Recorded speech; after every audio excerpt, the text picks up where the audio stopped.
Hi friends, welcome back to our channel Oli Food Court. അപ്പോൾ ഇന്നത്തെ നമ്മുടെ recipe ഒരു മലബാറിയൻ സ്റ്റൈലിലുള്ള ചിക്കൻ ദം ബിരിയാണിയാണ്. അപ്പോൾ വീഡിയോയിലോട്ട് പോകുന്നതിന് മുമ്പ് ഏതെങ്കിലും കൂട്ടുകാർ ഇനി നമ്മുടെ ഈ ഒലി ഫുഡ് കോർട്ട് ചാനൽ സബ്സ്ക്രൈബ് ചെയ്യാൻ ബാക്കിയുണ്ടെങ്കിൽ ഒന്ന് സബ്സ്ക്രൈബ് ചെയ്ത് സപ്പോർട്ട് ചെയ്യണേ.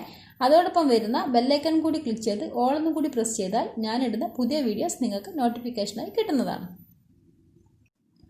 ഒരു വലിയ കഷ്ണം ഇഞ്ചി, 5 പച്ചമുളക്, വെളുത്തുള്ളി ഒരു 2 പോട്ട്സ്, അതേപോലെ വലിയ ജീരകം 1 ടേബിൾ സ്പൂൺ എടുത്തിട്ടുണ്ട്. ഇത് നല്ലവണ്ണം ഒന്ന് ചതച്ചെടുക്കണം. അപ്പോൾ വെളുത്തുള്ളി വലിയ സൈസ് ആണെങ്കിൽ ഒരെണ്ണം എടുത്താൽ മതി, ചെറിയ സൈസ് ആണെങ്കിൽ 2 എണ്ണം യൂസ് ചെയ്യാം. മുളക് നിങ്ങളുടെ എരിവിനനുസരിച്ച് കൂട്ടുകയും കുറയ്ക്കുകയൊക്കെ ചെയ്യാം. ഞാനിവിടെ ഒരു 4 ടേബിൾ സ്പൂൺ തേങ്ങയും അതുപോലെ ഒരു 10 അണ്ടിപ്പരിപ്പ് എടുത്തിട്ടുണ്ട്. ഇത് ആവശ്യത്തിന് വെള്ളം ഒഴിച്ചിട്ട് നല്ല പേസ്റ്റ് പോലെ നമുക്ക് അരച്ചെടുക്കണം. ഇഞ്ചി, വെളുത്തുള്ളി, പച്ചമുളക്, വലിയ ജീരകം ഇവിടെ ഞാൻ ചതച്ചെടുത്തിട്ടുണ്ട്.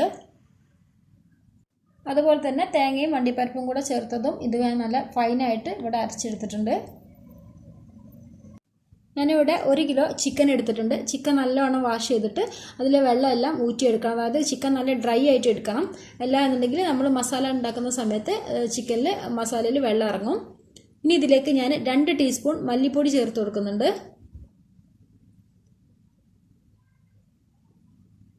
1 ടീസ്പൂൺ മഞ്ഞൾപ്പൊടി, പിന്നെ നമ്മൾ നേരത്തെ അരച്ച് വെച്ചിരുന്ന അതിൽ നിന്ന് ഇഞ്ചി വെളുത്തുള്ളിയുടെ പേസ്റ്റിൽ നിന്ന് 1 ടേബിൾ സ്പൂൺ ഇഞ്ചി വെളുത്തുള്ളി പേസ്റ്റ് ഒഴിച്ചെടുക്കുന്നുണ്ട്. പിന്നെ 1/2 കപ്പ് തൈര്, ഒരു 1/4 കപ്പ് മല്ലിയിലയും പുതിനയിലയും കൂടെ ചെറുതായി അരിഞ്ഞതാണ്, അതും കൂടെ ചേർത്ത് കൊടുക്കുന്നുണ്ട്. ഇനി ഇതിലേക്ക് ആവശ്യത്തിനുള്ള ഉപ്പും കൂടെ ചേർത്ത് കൊടുക്കുക. എന്നിട്ട് കൈ വെച്ചിട്ട് തന്നെ നല്ലവണ്ണം ഒന്ന് കുഴച്ചെടുക്കുക. എല്ലാ ഭാഗത്തും മസാലയൊക്കെ പിടിക്കത്തക്ക വിധം നല്ലവണ്ണം ഒന്ന് കുഴച്ചെടുക്കണം. ഇനി നമുക്ക് ഈ മാഗ്നേറ്റ് ചെയ്ത് വെച്ച ചിക്കന് ഒരു അരമണിക്കൂറെങ്കിലും ചുരുങ്ങിയത് ഫ്രിഡ്ജിൽ വയ്ക്കാം. ഫ്രിഡ്ജിൽ താഴെ വെച്ചാൽ മതി.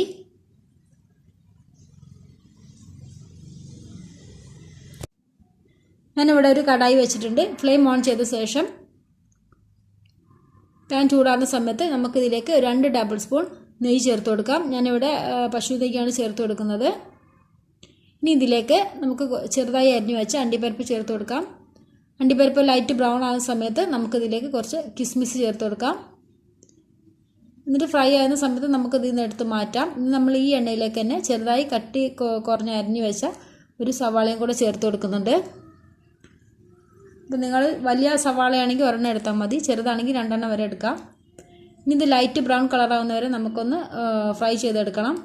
അപ്പോൾ ഉള്ളി കനം കുറച്ച് കട്ട് ചെയ്ത് കഴിഞ്ഞാൽ പെട്ടെന്ന് ഫ്രൈ ആകുന്നതാണ്. അപ്പോൾ നമ്മൾ ബിരിയാണിക്കുള്ള റൈസ് റെഡിയാക്കി എടുക്കണം. അതിന് വേണ്ടിയിട്ട് ഞാനിവിടെ ഒരു ബിരിയാണിയുടെ പോട്ട് വെച്ചിട്ടുണ്ട്. അതിൽ ആവശ്യത്തിന് വെള്ളം ഒഴിച്ചു പട്ട, ഗ്രാമ്പു, ഏലക്കായും ചേർത്ത് കൊടുക്കുന്നുണ്ട്. ആവശ്യത്തിന് ഉപ്പും കൂടെ ചേർത്തിട്ട് നമുക്ക് ഈ വെള്ളം ഒന്ന് തിളപ്പിച്ചെടുക്കണം. ഞാൻ റൈസ് തിളപ്പിച്ചൂട്ടിയിട്ടാണ് എടുക്കുന്നത്. നിങ്ങൾക്ക് വേണമെങ്കിൽ നെയ്ച്ചോറാക്കിയിട്ടും വെക്കാം. സവാള നല്ല ബ്രൗൺ കളറായിട്ടുണ്ട്. ഇത് നമുക്ക് ഈ പാനിൽ നിന്ന് മാറ്റാം. എന്നിട്ട് ഈ പാനിൽ തന്നെ നമുക്കൊരു 2 ടേബിൾ സ്പൂണ് നെയ്യും കൂടെ ചേർത്ത് കൊടുത്തതിന് ശേഷം പട്ട, ഗ്രാമ്പു, ഏലക്കായ, സാജീരകം അതുപോലെ ബേ ലീവ്സും കൂടെ ചേർത്ത് കൊടുക്കുന്നുണ്ട്. അപ്പോൾ നിങ്ങളുടെ കയ്യിൽ സാജീരകം ഇല്ല എന്നുണ്ടെങ്കിൽ നിങ്ങൾക്ക് നല്ല ജീരകം ചേർത്ത് കൊടുത്താലും മതിയാകും.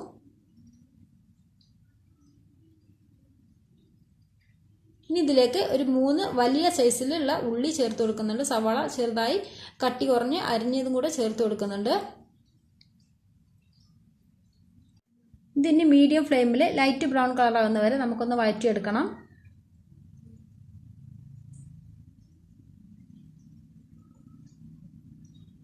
ഉള്ളി ഒന്ന് വഴറ്റി കിട്ടാൻ വേണ്ടിയിട്ട് ഞാൻ ഇതിലേക്ക് കുറച്ച് ഉപ്പ് ചേർക്കുന്നുണ്ട്. കുറച്ചേ ചേർത്ത് കൊടുക്കുന്നുള്ളൂ, കാരണം നമ്മൾ മസാലയിലേക്ക് ഉപ്പ് ചേർത്ത് വെച്ചതാണ്.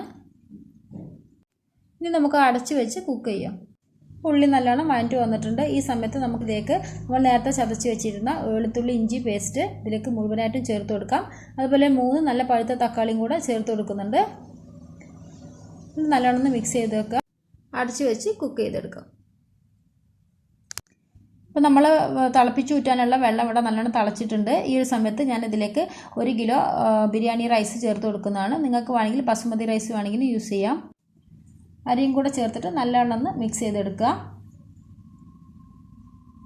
നമുക്കത് അടച്ച് വെച്ചൊന്ന് കുക്ക് ചെയ്യാം. സവാളയും തക്കാളിയെല്ലാം നല്ലവണ്ണം കുക്കായിട്ടുണ്ട്. ഈ എണ്ണ തെളിഞ്ഞ് നിൽക്കുന്നതാണ് ഇതിൻ്റെ ഒരു കുക്കിംഗ് പരുവം. ഇനി ഈ ഒരു സമയത്ത് നമുക്കിതിലേക്ക് 1 ടേബിൾ സ്പൂൺ ബിരിയാണി മസാല ചേർത്ത് കൊടുക്കാം. ബിരിയാണി മസാല ഞാൻ പുറത്തുനിന്ന് പാക്കറ്റ് വാങ്ങിച്ചതാണ് കേട്ടോ ചേർത്ത് കൊടുത്തിട്ടുള്ളത്. നിങ്ങൾക്ക് വേണമെങ്കിൽ വീട്ടിലുള്ളത് യൂസ് ചെയ്യാം. ഇനി നമുക്കിതിലേക്ക് കുറച്ച് മല്ലിയിലയും പുതിനയിലയും കൂടെ ചെറുതായി കട്ട് ചെയ്തും കൂടെ ചേർത്തിട്ട് നല്ലോണം മിക്സ് ചെയ്യാം. ഇനി ഇതിലേക്ക് നമ്മൾ നേരത്തെ മാഗ്നേറ്റ് ചെയ്ത് വെച്ചിരുന്ന ചിക്കൻ മുഴുവനായിട്ടും ചേർത്ത് കൊടുക്കുക. എന്നിട്ട് നല്ലോണം ഒന്ന് മിക്സ് ചെയ്തതിന് ശേഷം ഞാനിതിലേക്ക് 1 ടീസ്പൂൺ കുരുമുളക് പൊടിയും കൂടെ ചേർത്ത് കൊടുക്കുന്നുണ്ട്. നല്ലോണം ഒന്ന് ഇളക്കി കൊടുക്കുക. ഇനി ഇതിലേക്ക് നമ്മൾ നേരത്തെ അരച്ച് വെച്ചിരുന്ന അണ്ടിപ്പരിപ്പും തേങ്ങയുടെയും കൂടെ പേസ്റ്റ് ചേർത്ത് കൊടുക്കുക. അപ്പോൾ ഇത് നിങ്ങൾ സ്കിപ്പ് ചെയ്യാണ്ട് തന്നെ ഈ ഒരു അണ്ടിപ്പരിപ്പും കാഷ്യൂ നട്ട്സിൻ്റെ പേസ്റ്റ് ചേർത്ത് കൊടുക്കണം കേട്ടോ. അപ്പോഴേ നമ്മൾ ബിരിയാണി അത്ര പെർഫെക്റ്റ് ആയിട്ടുള്ള ടേസ്റ്റ് ഉണ്ടാവുള്ളൂ. നല്ലവണ്ണം എല്ലാ ഭാഗത്തും എത്തുന്നവരെ ഒന്ന് മിക്സ് ചെയ്തെടുക്കുക. നമ്മുടെ റൈസ് ഇപ്പോൾ ഇവിടെ കുക്കായിട്ടുണ്ട്. അപ്പോൾ ഒരു 3/4 ഭാഗത്തോളം കുക്കായാൽ മതി. കാരണം ബാക്കി നമ്മുടെ ദമ്മിൽ കിടക്കുന്ന സമയത്ത് കുക്കായിക്കോളും. ഇത് നമുക്ക് സ്ട്രെയിനറിൽ ഊറ്റിയെടുക്കാം. ഇനി നമുക്ക് ദമ്മിടാൻ വേണ്ടി തുടങ്ങാം. ഇതിൻ്റെ മുകളിലായിട്ട് റൈസ് എല്ലാ ഭാഗത്തും എത്തുന്നവരെ എല്ലാ ഭാഗത്തേക്കൊന്ന് റൈസ് ഇട്ട് കൊടുക്കാം.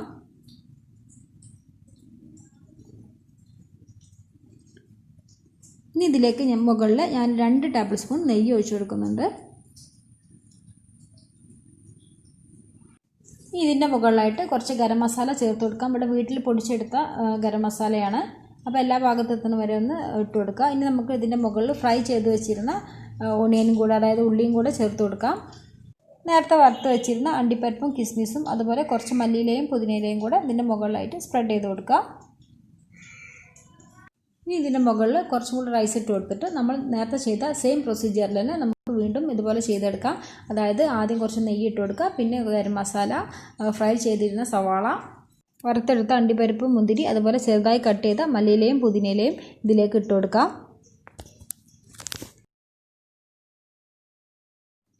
ഇനി ഞാൻ ഇതൊരു അലൂമിനിയം ഫോയിൽ വെച്ചിട്ട് കവർ ചെയ്യുന്നുണ്ട്. ഇനി അലൂമിനിയം ഫോയിൽ ഇല്ലെങ്കിൽ ഒരു മൈദപ്പൊടി കുഴച്ചിട്ട് ഇതിൻ്റെ സൈഡിലൊക്കെ വെച്ച് കൊടുക്കാം. ഇത് നമുക്കത് അടച്ച് വെച്ചിട്ട് ലോ ഫ്ലെയിമിൽ ഒരു 30 മിനിറ്റ് നമുക്കതൊന്ന് കുക്ക് ചെയ്തെടുക്കണം. 30 മിനിറ്റിന് ശേഷം നമുക്ക് ഓഫ് ചെയ്തിട്ട് ഒരു 30 മിനിറ്റ് കൂടെ ദമ്മിൽ വെക്കാം. ലോ ഫ്ലെയിമിൽ അരമണിക്കൂർ കുക്ക് ചെയ്തതിന് ശേഷം ഫ്ലെയിം ഓഫ് ചെയ്ത് ഒരു അരമണിക്കൂറും കൂടെ ഞാനത് ദമ്മിലിട്ടിട്ടുണ്ട്. അങ്ങനെ ടോട്ടൽ 1 മണിക്കൂറാണ് നമ്മുടെ ബിരിയാണി സെറ്റ് ആവാൻ വേണ്ടിയിട്ട് നമുക്ക് ആവശ്യമുള്ള എടുത്ത ടൈം. ഞാനിതൊരു സൈഡിൽ നിന്നാണ് ഇത് മിക്സ് ചെയ്തെടുക്കുന്നത്. അപ്പോൾ നല്ല ടേസ്റ്റോട് കൂടിയിട്ടുള്ള മലബാറിയൻ ചിക്കൻ ദം ബിരിയാണി ഇവിടെ റെഡി ആയിട്ടുണ്ട്. അപ്പോൾ നമ്മുടെ കല്യാണ വീടുകളിലൊക്കെ ഉണ്ടാകുന്ന സെയിം ബിരിയാണിയാണിത്.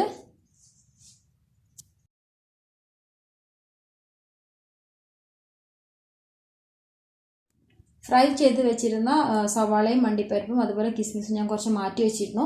അത് ഞാൻ ഈ റൈസിൻ്റെ മുകളിൽ ഇട്ട് കൊടുക്കുന്നുണ്ട്. അപ്പോൾ ഈ ഒരു റെസിപ്പി എല്ലാവരും ഒന്ന് ട്രൈ ചെയ്ത് നോക്കുക.